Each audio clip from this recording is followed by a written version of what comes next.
അസ്സലാമു അലൈക്കും വറഹ്മത്തുള്ളാഹി വബറകാതുഹു. ബിസ്മില്ലാഹി വൽഹംദുലില്ലാഹി വസ്സലാത്തു വസ്സലാമു അലാ അഷ്റഫിൽ മുർസലീൻ വഅലാ ആലിഹി വസഹ്ബിഹി അജ്മഈൻ അമ്മാ ബഅദ്. ബഹുനിരായ ഉസ്താദ്മാർ, ഈ പ്രസൻറ്റേഷൻ ശ്രവിച്ചുകൊണ്ടിരിക്കുന്ന വിദ്യാർത്ഥികൾ, ഈ അവസരത്തിൽ ബഹുമാനപ്പെട്ട ഇമാം നവവി റളിയല്ലാഹു അൻഹുവിൻ്റെ മദ്ഹബിലുള്ള സംഭാവനകളും അതുപോലെ അദ്ദേഹം ഈ മുസ്ലിം ലോകത്തിന് നൽകിയിട്ടുള്ള ഇൽമിൻ്റെ വ്യത്യസ്തമായിട്ടുള്ള ബാഹുല്യവും നാം വ്യക്തമായി ചർച്ച ചെയ്തുകൊണ്ടിരിക്കുന്ന സാഹചര്യത്തിൽ ഇത് എത്രത്തോളം പ്രാധാന്യം അർഹിക്കുന്നതാണ്, എന്തുകൊണ്ട് ഇമാം നവവി റളിയല്ലാഹു അൻഹു ഈ പ്രാധാന്യത്തിലേക്ക് എത്തിച്ചേർന്നു എന്നുള്ളതിൽ അദ്ദേഹം ജീവിച്ച കാലഘട്ടം, അതുപോലെ തന്നെ അദ്ദേഹത്തിൻ്റെ സമകാലിക രാഷ്ട്രീയ ചുറ്റുപാടുകൾ, വൈജ്ഞാനിക ചുറ്റുപാടുകൾ എന്നിവയെല്ലാം വളരെ വ്യക്തമായി സ്വാധീനം ചെലുത്തുന്നതായി നമുക്ക് കാണാൻ സാധിക്കും. ബഹുമാനപ്പെട്ട ഇമാം ഗസാലി റളിയല്ലാഹു അൻഹു അദ്ദേഹത്തിൻ്റെ ഒരു റിസാലക്ക് അദ്ദേഹം നൽകുന്ന ഒരു തലക്കെട്ടുണ്ട്, അശ്ശദാഇദു മിഹക്കുർ റിജാൽ. റിജാലുകളെ, അതായത് മനസ്സിലാക്കാൻ ഏറെ നല്ലത്, അതായത് അവർക്ക് മുന്നിൽ വരുന്ന ഷദായിദുകളാണ്, അത് തടസ്സങ്ങളാണ്, പ്രതിബന്ധങ്ങളാണ് എന്നുള്ള രീതിയിൽ. അതുപോലെ ഒരു നല്ല നാവികനെ സൃഷ്ടിക്കാൻ ഒരിക്കലും ഒരു ശാന്തസമുദ്രത്തിന് കഴിയുകയില്ല എന്ന്, അടിച്ചു വീശുന്ന തിരമാലകൾക്കിടയിലെ ഒരു നല്ല നാവികൻ, നല്ല കപ്പിത്താൻ രൂപപ്പെടുകയുള്ളൂ എന്ന് പറയുന്നതിൻ്റെ വ്യക്തമായ ഉദാഹരണമായി ഇമാം നവവി റളിയല്ലാഹു അൻഹുവിൻ്റെ ജീവിതം അല്ലെങ്കിൽ അദ്ദേഹത്തിൻ്റെ സംഭാവനകൾ, ഇടപെടലുകൾ നമുക്ക് മനസ്സിലാക്കാൻ സാധിക്കും. പ്രസ്തുത ജീവിത കാലഘട്ടങ്ങൾ, ആ ജീവിത രംഗത്തുണ്ടായിരുന്ന രാഷ്ട്രീയ ചുറ്റുപാടുകൾ, വൈജ്ഞാനിക ചുറ്റുപാടുകൾ, അതുപോലെ തന്നെ ആത്മീയപരമായിട്ട് അദ്ദേഹം കൈവരിച്ചിരുന്ന രീതികൾ, ഇവയെല്ലാം നോക്കുമ്പോഴാണ് ഇമാം നവവി റളിയല്ലാഹു അൻഹു മുന്നോട്ട് വെച്ചിട്ടുള്ള ഈ സംഭാവനകളും മറ്റും എത്രത്തോളം വിലപ്പെട്ടതാണ്, അല്ലെങ്കിൽ അതിൻ്റെ പ്രാധാന്യം എന്താണെന്ന് കൃത്യമായി നമുക്ക് മനസ്സിലാക്കാൻ സാധിക്കുന്നത്. ആദ്യമായി ബഹുമാനപ്പെട്ടവർ ജീവിക്കുന്ന കാലഘട്ടം ഹിജ്റ 7-ാം നൂറ്റാണ്ടിലാണ്, അഥവാ 631 മുതൽ 676 വരെയുള്ള 45 വർഷക്കാലം ചുരുങ്ങിയ കാലഘട്ടം. ആ കാലഘട്ടത്തിൽ തന്നെ അദ്ദേഹത്തിൻ്റെ പഠനങ്ങൾക്ക് ശേഷം രചനാരംഗത്തേക്ക് കടക്കുന്നത് അതിലും കുറഞ്ഞ കാലഘട്ടമാണെന്ന് നമുക്ക് മനസ്സിലാക്കാൻ സാധിക്കും. ഈ കാലഘട്ടത്തിനെ അടയാളപ്പെടുത്തുക, അഥവാ ഹിജ്റ 7-ാം നൂറ്റാണ്ടും അതുപോലെ തന്നെ ക്രിസ്തുവർഷം 13-ാം നൂറ്റാണ്ടും, ഈ കാലഘട്ടത്തിലായിരുന്നു ഇമാം നവവി റളിയല്ലാഹു അൻഹുവിൻ്റെ ജീവിതം മുന്നോട്ട് പോയിരുന്നത്. പ്രസ്തുത കാലഘട്ടത്തെ പരിഗണിക്കുന്ന സമയത്ത് നമുക്ക് മനസ്സിലാക്കാൻ സാധിക്കുന്നത് രാഷ്ട്രീയമായി തികച്ചും അസ്വാരസ്യങ്ങളും അസ്ഥിരതകളും ഒരുപാട് രൂപപ്പെട്ടിരുന്ന ഒരു കാലഘട്ടമായിരുന്നു. കാരണം ആ പശ്ചാത്തലം പരിഗണിക്കുമ്പോൾ ഇസ്ലാമിക ലോകം തന്നെ സങ്കടത്തോടും അതുപോലെ തന്നെ വലിയൊരു നഷ്ടമായും കാണുന്ന ബഗ്ദാദിൻ്റെ പതനം പ്രസ്തുത കാലഘട്ടത്തിലായിരുന്നു നടന്നിട്ടുണ്ടായിരുന്നത്. മംഗോൾ അധിനിവേശവും അതുപോലെ തന്നെ കുരിശ് യുദ്ധങ്ങളും നടന്ന ആ കാലഘട്ടത്തിലായിരുന്നു ബഹുമാനപ്പെട്ട ഇമാം നവവി റളിയല്ലാഹു അൻഹുവിൻ്റെ ജീവിതം രൂപപ്പെടുന്നത്. ഈ തർജീഹിൻ്റെ, ഷാഫി മദ്ഹബിലെ 2 തർജീഹിൻ്റെ കാലഘട്ടത്തിലും ഇത്തരത്തിൽ സമാനമായുള്ളൊരു അവസ്ഥ നമുക്ക് കാണാൻ കഴിയും. ഭരണങ്ങൾ മാറുന്നതിൻ്റെ അസ്ഥിരതകളും അതുപോലെയുള്ള കാര്യങ്ങളെല്ലാം പണ്ഡിത ലോകത്തെ എപ്രകാരം സ്വാധീനിച്ചു, അവയുടെ റിസൾട്ട് എത്രത്തോളം നന്നായിരുന്നു എന്നുള്ളതെല്ലാം ഈ കാലഘട്ടം വായിക്കുന്ന സമയത്ത് നമുക്ക് മനസ്സിലാക്കാൻ സാധിക്കും. ഈ കാലഘട്ടത്തിലുണ്ടായിരുന്ന ഒരു ആഗോള തലത്തിലുള്ള അല്ലെങ്കിൽ ഭരണരംഗത്തുണ്ടായിരുന്ന രീതികൾ, അവസ്ഥകൾ എന്നുള്ളത് ഈസ്റ്റ് ഏഷ്യ ഭാഗത്ത് മംഗോളുകളുടെ അധിനിവേശമായിരുന്നു. ചെങ്കിസ് ഖാൻ്റെ അധിനിവേശം ആരംഭിച്ചതിന് ശേഷം അവർ ചൈനയിലേക്കും മറ്റു ഭാഗങ്ങളിലേക്കും തങ്ങളുടെ സൈനിക ശക്തി ആധിപത്യം ചെലുത്തുകയും അതിനെ തുടർന്നുള്ള യുദ്ധങ്ങളും മറ്റുമായി വളരെ കലുഷിതമായൊരു അന്തരീക്ഷമായിരുന്നു ഈസ്റ്റ് ഏഷ്യയിൽ ഉണ്ടായിരുന്നത്. അതുപോലെ തന്നെ സെൻട്രൽ ഏഷ്യ പൊതുവെ നിലനിന്നിരുന്നത് സമാധാനപരമായൊരു സാഹചര്യത്തിലായിരുന്നു. എങ്കിലും അവിടെയും ഭരണം ഗോൾഡൻ ഹോർഡ് എന്ന പേരിൽ അറിയപ്പെട്ടിട്ടുള്ള ഈ മംഗോളുകളുടെ തന്നെ ഒരു മംഗോളുകളുടെ പരമ്പരയിൽ വരുന്ന മറ്റൊരു ഭരണവിഭാഗമാണ്. അഥവാ സെൻട്രൽ ഏഷ്യയും ഈസ്റ്റ് ഏഷ്യയും പൂർണ്ണമായി മംഗോളുകളുടെ കീഴിലായിരുന്നു നിലനിന്നിരുന്നത്. അതുപോലെ തന്നെ യൂറോപ്പിൻ്റെ അവസ്ഥ, കുരിശ് യുദ്ധങ്ങളും അതുപോലെ തന്നെ കോൺസ്റ്റാന്റിനോപ്പിളിൻ്റെ കീഴടക്കലുകൾ, അഥവാ കുരിശ് യുദ്ധക്കാർ കോൺസ്റ്റാന്റിനോപ്പിൾ റോമൻ എംപയർ, ബൈസന്റൈൻ എംപയറിൽ നിന്ന് കീഴടക്കുകയും അതിനെ തിരിച്ചു പിടിക്കുന്നത് ഈ കാലഘട്ടത്തിലാണ്. പ്രസ്തുത സാഹചര്യങ്ങളിലെല്ലാം അവിടെയെല്ലാം നടക്കുന്ന ഈ അസ്ഥിരതകൾ ഈ പണ്ഡിതന്മാരെ എങ്ങനെ സ്വാധീനിച്ചു? അത് പക്ഷേ ഇമാം നവവി തങ്ങളെ പരിഗണിക്കുന്ന സമയത്ത് അത് ഒരു നഷ്ടമായിരുന്നു എന്നുള്ളത് നമ്മൾ സെഷൻ്റെ ഈ പ്രബന്ധത്തിൻ്റെ തന്നെ അവസാനമായി നമുക്ക് മുന്നോട്ട് വെക്കാനാകുന്ന ഒരു ചോദ്യമാണ്. അഥവാ ഇത്തരത്തിലുള്ള അസ്ഥിരതകളും അതുപോലെ തന്നെ പ്രശ്നങ്ങളും പ്രയാസങ്ങളും മുന്നോട്ട് വന്നിരുന്ന ഈ കാലഘട്ടത്തിലായിരുന്നു ബഹുമാനപ്പെട്ട ഇമാം നവവി റളിയല്ലാഹു അൻഹു ജീവിക്കുന്നത്. ഇനി മുസ്ലിം ലോകത്തിൻ്റെ അവസ്ഥ നേരത്തെ സൂചിപ്പിച്ചതുപോലെ തന്നെ ബഗ്ദാദിൻ്റെ തകർച്ച, അതുപോലെ തന്നെ മംലൂക്കുകളുടെ ഭരണം, അയ്യൂബികളുടെ തകർച്ച, ഈ കാലഘട്ടത്തിൻ്റെ അസ്ഥിരത, അതായത് ഭരണം ആര് കൈയാളും എന്നുള്ളത് പണ്ഡിത ലോകത്തിന് അത് എത്രത്തോളം പ്രശ്നമുണ്ടാക്കും എന്നുള്ളത് വളരെ ശക്തമായിട്ടുള്ളൊരു വിഷയമാണ്. കാരണം ഡമസ്കസ് പോലെ ദിമഷ്ക്, അദ്ദേഹം ഇമാം നവവി റളിയല്ലാഹു അൻഹു തൻ്റെ സുപ്രധാനമായുള്ള അധ്യാപന കാലഘട്ടം കഴിച്ചു കൂട്ടിയിട്ടുള്ളത് ഡമസ്കസിൽ വെച്ചിട്ടാണ്. അപ്പോൾ ഈ ഡമസ്കസ് എന്നുള്ളത് അതിർത്തി പ്രദേശമായതുകൊണ്ട് തന്നെ കൂടുതൽ ആക്രമണങ്ങളായിട്ടും മറ്റും ഇതിലെന്ത് ചെയ്യാൻ കഴിയും, കൂടുതൽ അദ്ദേഹത്തിൻ്റെ സ്വാധീനം ചെലുത്താൻ കഴിഞ്ഞിരുന്നു നമുക്ക് മനസ്സിലാക്കാൻ സാധിക്കുന്നതാണ് ഈ ഒരു സാഹചര്യത്തിലുള്ളത്. പിന്നീട് ഈ കാലഘട്ടത്തിൽ നവവി റളിയല്ലാഹു അൻഹു 25 വയസ്സ് രൂപപ്പെടുന്ന 25 വയസ്സിൻ്റെ കാലഘട്ടത്തിലാണ് ബഗ്ദാദിൻ്റെ തകർച്ച നടക്കുന്നത്.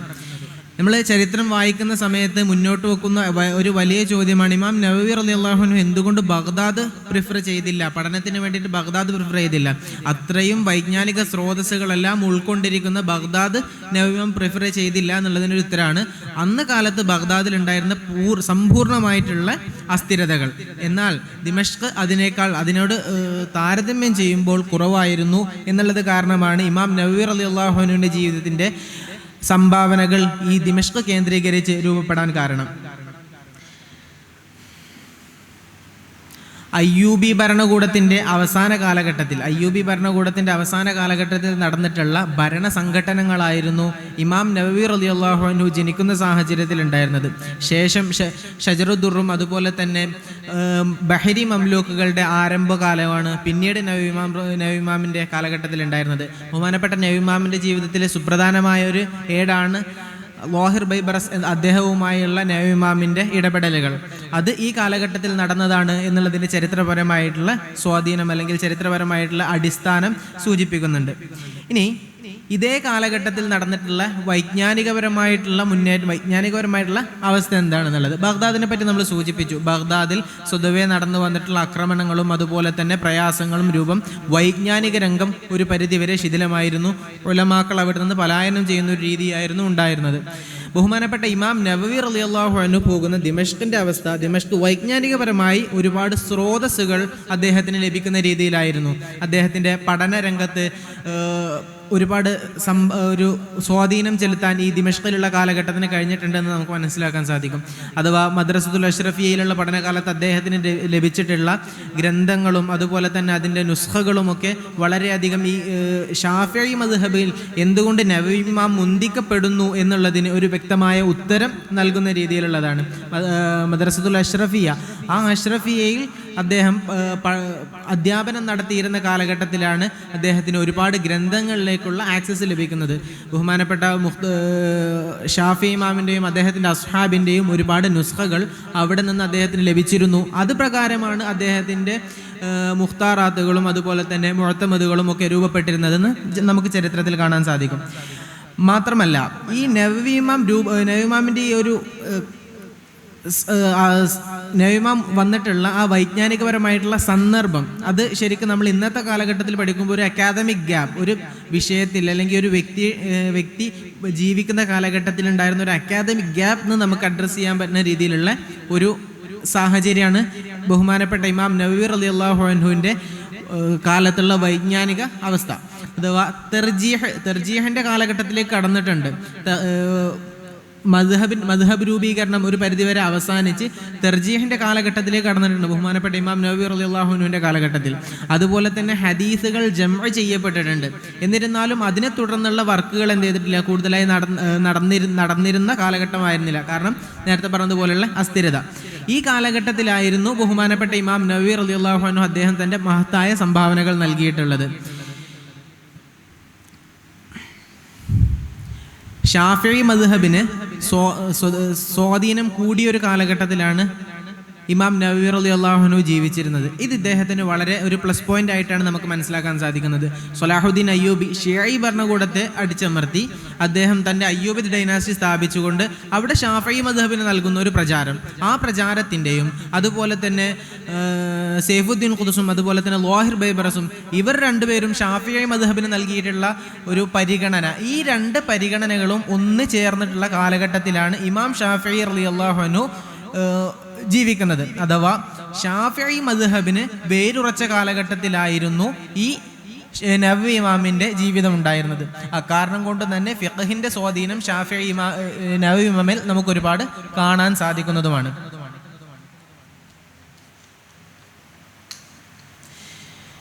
ഇതിനെ തുടർന്ന് വരുന്ന ചർച്ച, ഈ ഒരു സാഹചര്യത്തിൽ ഉണ്ടായിരുന്ന ബഹുമാനപ്പെട്ട ഇമാം നവവി റളിയല്ലാഹു അൻഹുവിൻ്റെ ജീവിതം എത്രത്തോളം ഡിഫറെൻ്റ് ആയിരുന്നു, അല്ലെങ്കിൽ അത് നമുക്കൊന്ന് അനലൈസ് ചെയ്യേണ്ട ഒരു രീതിയുണ്ട്. അപ്പോൾ നേരത്തെ സൂചിപ്പിച്ചതുപോലെ അദ്ദേഹത്തിൻ്റെ ജനനം സംഭവിക്കുന്നത് ഹിജ്റ 631 ഹിജ്റ 631 അദ്ദേഹം ജനിച്ചു. അതിനുശേഷം അദ്ദേഹത്തിൻ്റെ 7-ാം വയസ്സിലുള്ള സംഭവം ആണ് ചരിത്ര ഗ്രന്ഥങ്ങളിൽ നമുക്ക് കൂടുതലായി കാണാൻ സാധിക്കുന്നത്. ആ കാലഘട്ടത്തിൽ അതാണ് അദ്ദേഹത്തിൻ്റെ ആത്മീയപരമായിട്ടുള്ള ചുറ്റുപാടുകളെ നമുക്ക് മനസ്സിലാക്കി തരാൻ സാധിക്കുന്നതാണ് എന്ന് പറയുന്നത്. ബഹുമാനപ്പെട്ടവരുടെ പേര് സംബന്ധിച്ചുള്ളൊരു ചർച്ച ഇതിനോട് ചേർത്ത് വായിക്കുന്നത് വളരെ അനുയോജ്യമായിരിക്കും എന്നുള്ള നിലക്ക് പറയുകയാണ്. അഥവാ ബഹുമാനപ്പെട്ടവരുടെ പേര് നവവി അല്ലെങ്കിൽ നവാവി എന്നുള്ള രീതിയിൽ ഉച്ചരിക്കാറുണ്ട്. ഇതിന് കാരണമായിട്ട് പറയുന്നത് ബഹുമാനപ്പെട്ട ഇമാം സഖാവി അദ്ദേഹം നവവി ഇമാമിൻ്റെ തർജുമ എഴുതുന്നതിൻ്റെ കൂട്ടത്തിൽ അദ്ദേഹം ഒരു ഇബാറത്ത് കൊടുക്കുന്നുണ്ട്. വബി ഇസ്ബാത്തിഹ വ ഹസ്ഫിഹ ഖറഅതുഹു ബി ഖത്തി ശൈഖ്. നവവി ഇമാമിൻ്റെ ഖത്തിൽ തന്നെ എന്ത് ചെയ്തിട്ടുണ്ട്, ഇമാം സഖാവി റളിയല്ലാഹു അൻഹു നവവി ഔ നവാവി രണ്ടും കണ്ടിട്ടുണ്ട് എന്നുള്ളത് കാണാൻ സാധിക്കും. അപ്പോൾ ഇദ്ദേഹം ഈ ജനിക്കുന്ന കാലഘട്ടത്തിൽ അദ്ദേഹത്തിൻ്റെ പിതാവ് ഒരു കച്ചവടക്കാരനായിരുന്നു. പണ്ഡിത കുടുംബം അല്ലെങ്കിൽ പണ്ഡിത പാരമ്പര്യം എന്നുള്ളത് പൊതുവെ അദ്ദേഹത്തിന് ഉണ്ടായിരുന്നില്ല. ഈ നവ ഇന്ന് കറൻ്റ് ആയിട്ടുള്ള ഈസ്റ്റേൺ സിറിയൻ്റെ ഭാഗത്തുള്ളതാണ്. അവിടെ ഒരു ജൂയിഷ് ഓറിയൻറ്റഡ് ആയിട്ടുള്ള അല്ലെങ്കിൽ ജൂയിഷ് ബാക്ക്ഗ്രൗണ്ട് ഒരുപാട് കാലഘട്ടമായിട്ട് നിലനിന്നിരുന്ന ഒരു പരമ്പര 5-ാം നൂറ്റാണ്ട് കാലഘട്ടത്തിൽ, അതായത് ക്രിസ്താബ്ദം 5-ാം നൂറ്റാണ്ട് കാലഘട്ടത്തിൽ ഒരു ജൂയിഷ് പാരമ്പര്യം നിലനിന്നിരുന്ന ഒരു സാഹചര്യത്തിലാണ് ബഹുമാനപ്പെട്ട ഇമാം നവവി റളിയല്ലാഹു അൻഹു വരുന്നത്. അപ്പോൾ ഒരു പണ്ഡിത പാരമ്പര്യം കയ്യേറ്റി എന്ന് പറയാൻ അദ്ദേഹത്തിൻ്റെ ജീവിതത്തിൽ നമുക്ക് കാണാൻ സാധിക്കില്ല. മറിച്ച് അതൊരു വറാസത്തുൽ അംബിയ എന്നുള്ള രീതിയിലുള്ള ഇതാണ് നമുക്ക് മനസ്സിലാക്കാൻ സാധിക്കുക. അദ്ദേഹത്തിൻ്റെ ജനനം സൂചിപ്പിച്ചു. ശേഷം അദ്ദേഹത്തിൻ്റെ 7-ാം വയസ്സിൽ അദ്ദേഹത്തിൻ്റെ ജീവിതത്തെ അടിസ്ഥാനപ്പെടുത്തിയിട്ടുള്ളൊരു കഥ പറയാറുണ്ട്. അദ്ദേഹം ലൈലത്തുൽ ഖദ്ർ മനസ്സിലാക്കിയതായിട്ട് പറയുന്ന ഒരു സംഭവം, അതാണ് അദ്ദേഹത്തിൻ്റെ ജീവിതത്തിൻ്റെ ഇടകളിൽ നിന്ന് റെക്കോർഡ് ചെയ്യപ്പെട്ടുള്ളത്. അതുപോലെ 10-ാം വയസ്സിൽ നടന്നിട്ടുള്ള ഇദ്ദേഹത്തിന് യൂസുഫുൽ മറാക്കിഷി എന്നുള്ളൊരു ഷെയ്ഖ് അദ്ദേഹത്തിൻ്റെ അധ്യാപകരുമായിട്ട് സംവദിച്ചുകൊണ്ട് ഈ വിദ്യാർത്ഥിയുടെ ഭാവി സുരഭിലമാകും, അദ്ദേഹത്തെ കൂടുതൽ ശ്രദ്ധിക്കണമെന്ന് പറഞ്ഞുകൊണ്ടുള്ള ഒരു വൈജ്ഞാനികപരമായിട്ടുള്ള സന്ദർഭം, അത് അദ്ദേഹത്തിൻ്റെ ജീവിതത്തിന് വൈജ്ഞാനികപരമായി അദ്ദേഹത്തിനൊരു മേൽനോട്ടം കൈവരിക്കുന്ന രീതിയിലാണ് അദ്ദേഹത്തിന് ഉണ്ടായിട്ടുള്ളത്. പിന്നീട് അദ്ദേഹത്തിൻ്റെ പഠനങ്ങളുടെ തുടർച്ചയ്ക്ക് വേണ്ടിയിട്ട് അദ്ദേഹം റവാഹിയ മദ്രസയിലേക്ക്, ഡമസ്കസിലുള്ള റവാഹിയ മദ്രസയിലേക്ക് പോകുന്നുണ്ട്. ഈ 549 ഇദ്ദേഹം എന്ത് ചെയ്യണത്, റവാഹിയയിലേക്ക് പോകുന്നത്. ഈ കാലഘട്ടത്തിൽ 549 മുതൽ അദ്ദേഹത്തിന് 19 വയസ്സാണ് ഉണ്ടായിരുന്നത്. 549 അദ്ദേഹം റവാഹിയയിലേക്ക് പോകുന്നു. ശേഷം അവിടെ നിന്നുള്ള വിജ്ഞാനങ്ങൾ ഹജ്ജ് നടത്തുന്നു. ഇതാണ് നവവി ഇമാമിൻ്റെ റിഹലകളെ സംബന്ധിച്ച് നോക്കുകയാണെന്നുണ്ടെങ്കിൽ ആകെ കാണുന്നത്. അതായത് അന്ന് കാലത്ത് ഉപയോഗിച്ചിരുന്ന ഷാം അല്ലെങ്കിൽ ലെവന്ത് എന്നുള്ള പ്രവിശ്യയിൽ നിന്ന് വിട്ടുകൊണ്ട് നവവി ഇമാം ആകെ പുറത്തു പോയിട്ടുള്ളത് ഹജ്ജിന് വേണ്ടി മാത്രമാണ്. മറ്റുള്ള പണ്ഡിതരിൽ നിന്ന് വളരെ വിഭിന്നമായിട്ടുള്ളൊരു കാര്യമാണ് എന്ത് ചെയ്തിട്ടുള്ളത്, ഇവിടെ സംഭവിച്ചിട്ടുള്ളത്.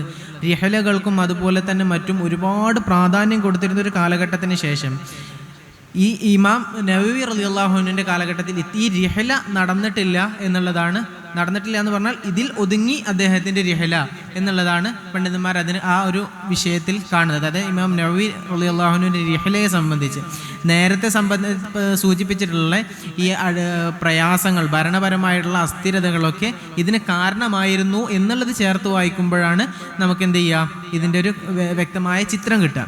അതുപോലെ തന്നെ നേരത്തെ ജമ ചെയ്ത മാക്സിമം കിതാബുകൾ നവവി മുറമ്മിന് ലഭിച്ചിരുന്നു. അതായത് നേരത്തെ പറഞ്ഞതുപോലെ മദ്രസത്തുൽ അഷ്റഫിയയിൽ നിന്നും മറ്റുമായിട്ട് അദ്ദേഹം ലഭിച്ചിരുന്നു, അദ്ദേഹം നേടിയെടുത്തിരുന്നു. ഈ റിഹ്ലാത്തിന് പുറമേ തന്നെ ഇതാണ് നബവി ഇമാം അദ്ദേഹം എത്രത്തോളം അതിനുവേണ്ടി പ്രയത്നിച്ചിട്ടുണ്ട് എന്നുള്ളതിനുള്ള ഒരു വിഷയം. പിന്നീട് അദ്ദേഹത്തിൻ്റെ തസ്നീഫാത്ത് ആരംഭിക്കുന്നത് 60-കൾക്ക് ശേഷമാണ്.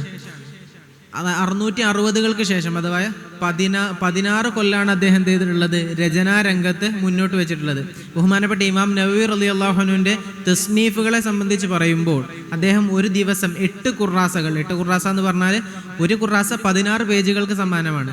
അങ്ങനത്തെ 8 ഖുറാസകൾ ഒരു ദിവസം, അതായത് അദ്ദേഹത്തിൻ്റെ 45 വർഷത്തെ മുഴുവൻ ജീവിതം എടുക്കുമ്പോൾ 8 ഖുറാസകൾ എഴുതിയാലേ എന്ത് ചെയ്യുള്ളൂ, അദ്ദേഹത്തിൻ്റെ രചനകൾ പൂർത്തിയാകൂ എന്നുള്ള രീതിയിലാണ്. എന്നാൽ ഇതിനെ കുറച്ചും കൂടി ഒന്ന് മനസ്സിലാക്കി വായിക്കുമ്പോൾ അദ്ദേഹത്തിൻ്റെ 16 വർഷത്തെ ജീവിതത്തിനുള്ളിൽ ഇത്ര ഗ്രന്ഥങ്ങൾ എഴുതിയിട്ടുണ്ടെന്നുണ്ടെങ്കിൽ അദ്ദേഹം ഇതിനു വേണ്ടി മാത്രമായിട്ട് ജീവിതം ഒഴിഞ്ഞിരിക്കുകയും അള്ളാഹുവിൻ്റെ മഹത്തായ തൗഫീഖ് അദ്ദേഹത്തിന് ലഭിച്ചിരുന്നു എന്നുള്ളതുമാണ് നമുക്ക് എന്ത് ചെയ്യാൻ സാധിക്കുക, മനസ്സിലാക്കാൻ സാധിക്കുക. ഈ പഠന രചനാരംഗത്തുള്ള ഇടപെടലുകൾക്ക് പുറമെ അന്നത്തെ രാഷ്ട്രീയ സാഹചര്യം, മുസ്ലിം ഭരണാധികാരികൾ ഉലമാക്കൾക്ക് നൽകിയിരുന്ന പങ്കിനെ പറ്റിയും ബഹുമാനപ്പെട്ട ഇമാം നവവി റളിയല്ലാഹു അൻഹുവിൻ്റെ ജീവിതത്തിൽ നിന്ന് നമുക്ക് മനസ്സിലാക്കാൻ സാധിക്കും. ബഹുമാനപ്പെട്ടവർ ളാഹിർ ബീബറസുമായി ഉണ്ടായിരുന്ന പ്രശ്നങ്ങളല്ല, ഫത്വ ചോദിക്കുന്ന സമയത്ത് അദ്ദേഹത്തിൻ്റെ അംറും ബിൽ മഅറൂഫും നഹിയു അനിൽ മുൻകറും സംബന്ധിച്ചുള്ള വിഷയത്തിൽ നമുക്ക് വളരെ വ്യക്തമായി വായിച്ച് മനസ്സിലാക്കാൻ സാധിക്കുന്ന രീതിയിൽ ഈ ളാഹിർ ബൈബറസുമായുള്ള സംഭവങ്ങളുണ്ട്. കൂടുതൽ വിശദീകരണത്തിന് നിൽക്കണില്ല, ഇൻഷാ അല്ലാഹ് അതിൻ്റെ പബ്ലിക്കേഷൻ്റെ സമയത്ത് നിങ്ങൾക്കത് വായിക്കാവുന്നതാണ്. അപ്പോൾ ഈ ഒരു സാഹചര്യത്തിൽ നിന്നുകൂടി നമുക്ക് മനസ്സിലാക്കാൻ സാധിക്കുന്നത് ബഹുമാനപ്പെട്ട ഇമാം നവവി റളിയല്ലാഹു അൻഹു ജീവിച്ചിട്ടുള്ളത് വൈജ്ഞാനികപരമായി എസ്റ്റാബ്ലിഷ്ഡ് ആണെങ്കിലും ഒരു മുന്നോട്ടുള്ള കുതിപ്പിലേക്ക് തയ്യാറെടുത്തുകൊണ്ടിരിക്കുന്ന ഒരു കാലഘട്ടത്തെ അതിനേക്ക് നയിക്കുക എന്നുള്ളതാണ് ബഹുമാനപ്പെട്ടവർ ചെയ്തത്. അതുപോലെ തന്നെ രാഷ്ട്രീയമായിട്ടുള്ള അസ്ഥിരതകളെ തൻ്റെ തടസ്സമായി കാണാതെ അത് ദുനിയാവിലും അതുപോലെ തന്നെ ദീനിനും ഉപകാരപ്രദമായ രീതിയിൽ ഉപയോഗപ്പെടുത്തുക എന്നുള്ളതാണ് ബഹുമാനപ്പെട്ടവർ തൻ്റെ ജീവിതത്തിൻ്റെ മുഖമുദ്രയാക്കിയിരുന്നത്. ആത്മീയപരമായി ചെറുപ്പകാലത്തിൽ തന്നെ ലഭിച്ചിരുന്ന തെർബിയത്തും അതുപോലെ തന്നെ മേൽനോട്ടവും ഈ രംഗത്ത് ബഹുമാനപ്പെട്ടവർക്ക് ഏറെ ഉപകാരപ്രദമായതായും നമുക്ക് മനസ്സിലാക്കാൻ സാധിക്കും. അപ്പോൾ ഇദ്ദേഹത്തിനെ പറ്റിയുള്ളൊരു ആമുഖം എന്നുള്ളതാണ്. ഇത് ബേസ് ചെയ്തുകൊണ്ട് ഈ ഒരു ചുറ്റുപാടിൽ നിന്നുകൊണ്ട് ഇമാം നവവി റളിയല്ലാഹു അൻഹു മുന്നോട്ട് വെച്ചിട്ടുള്ള ആശയങ്ങളും മദ്ഹബ് ക്രോഡീകരണവുമാണ് ഇവിടെ ഉള്ള ഈ ചർച്ചകളുടെ ആകത്തുക.